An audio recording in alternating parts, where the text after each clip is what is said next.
محمود خان اچکزئی نے وزیراعظم شہباز شریف اور حکومتی وزراء سمیت سب کو خوب آڑے ہاتھوں لیا۔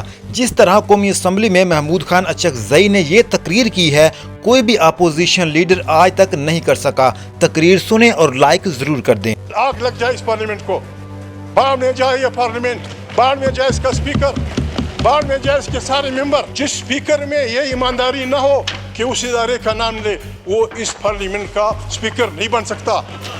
محمود خان اچکزئی نے کہا کہ اگر اسپیکر کے پاس اختیارات نہیں ہیں کہ وہ لوگوں کو اغوا کرنے والے اداروں کے نام نہ لے سکے تو ایسے اسپیکر کو استعفیٰ دے کر گھر چلے جانا چاہیے۔ آپ لوگ ان بچوں کو بے عزت کریں گے اور پھر کہیں گے لوگ کہیں پاکستان زندہ باد، لوگ کہیں یہ حوالدار اسپیکر زندہ باد۔ جو پارلیمنٹرین ماؤں بیٹوں کی تانوں میں بے عزتی پہ خاموش رہتا ہے، اسے ریزائن کر کے گھر چلا جانا ہے۔ جو بھی جاتا ہے جاؤ چھٹی کرو، کمال کرتے ہو یار۔